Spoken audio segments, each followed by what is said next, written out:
80% of car battery failures are predictable. Not vaguely predictable, measurably, specifically predictable weeks before the morning you turn the key and hear nothing. The average roadside assistance call for a dead battery costs $150 to $250, depending on your location and time of day. The battery itself runs another $180 to $290 installed. And nearly all of it is avoidable if you catch what your car is already telling you right now. Car batteries don't just die. They send signals, electrical, audible, and visual, for 3 to 6 weeks before they fail completely.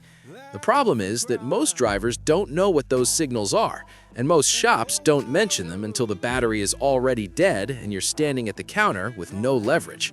Here's what to actually watch for. Slow crank getting slower. You already know what a slow crank sounds like, that sluggish, labored groan when the starter motor is working harder than it should. But here's what matters.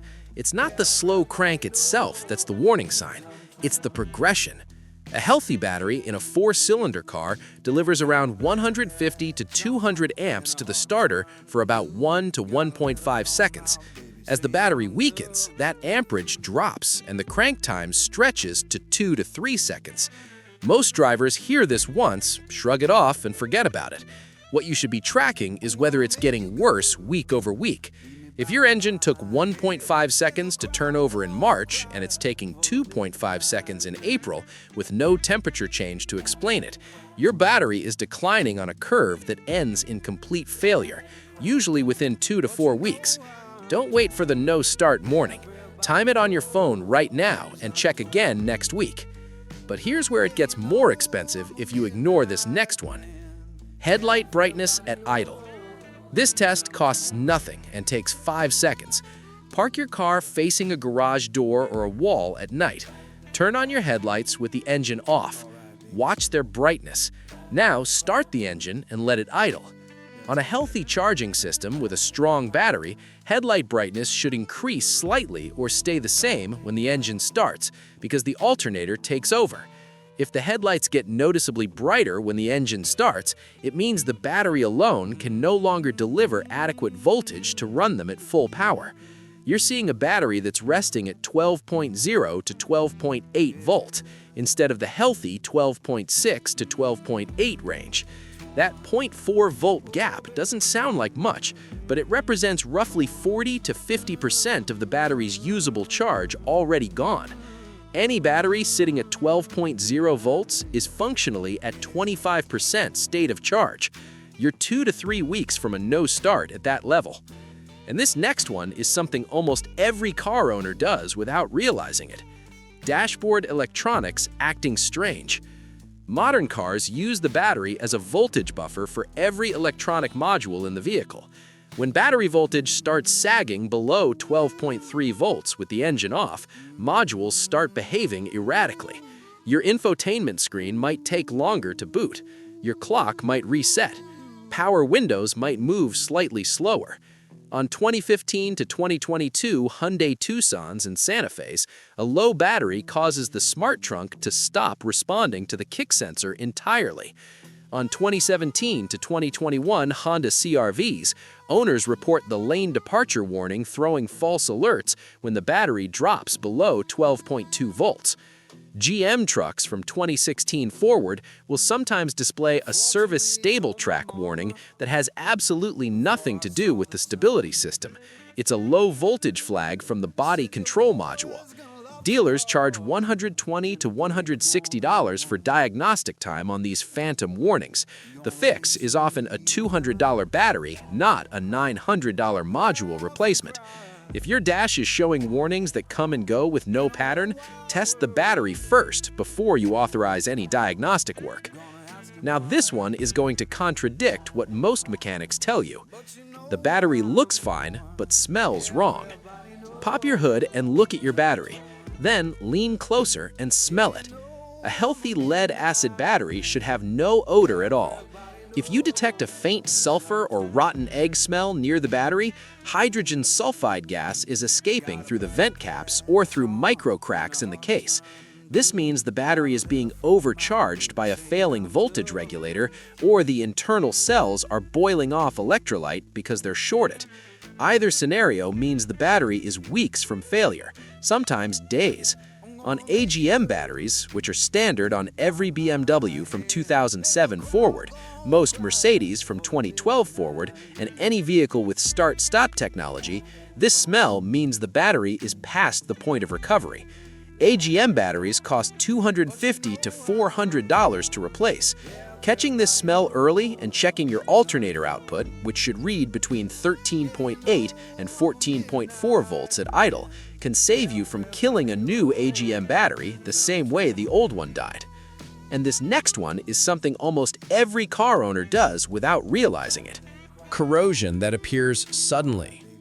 Battery terminal corrosion is not just a maintenance issue, it's a diagnostic symptom.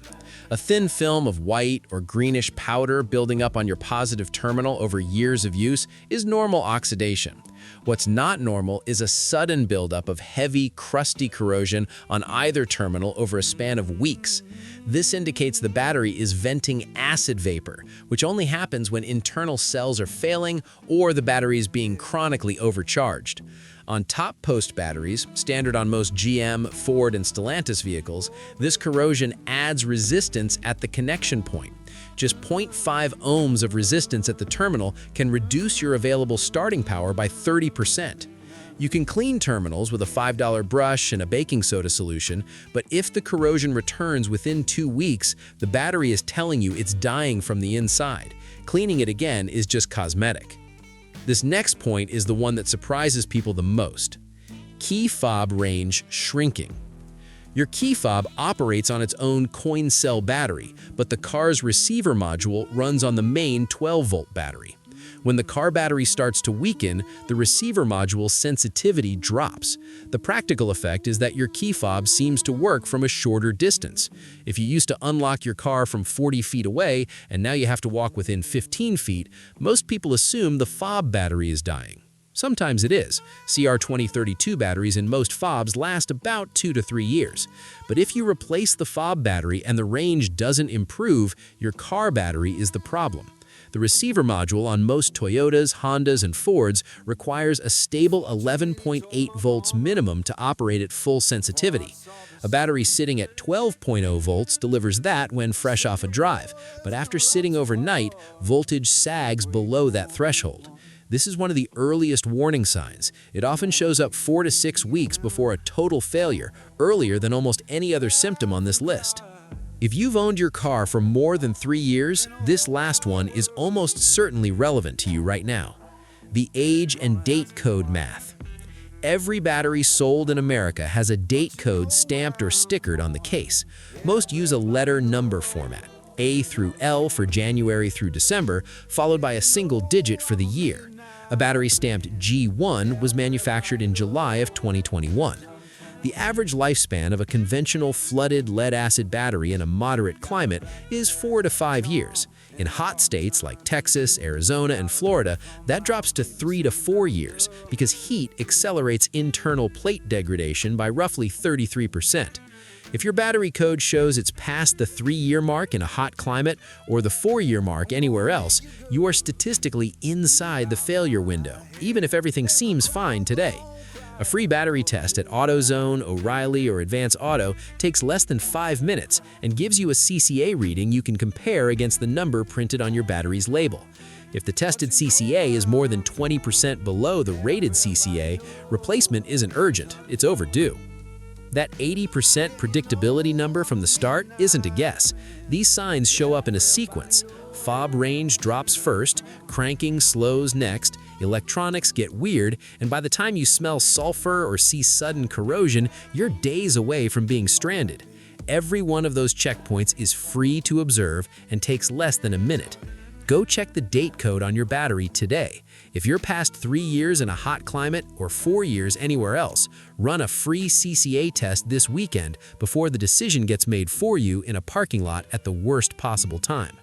If this kept you from getting stranded or upsold, you know what to do.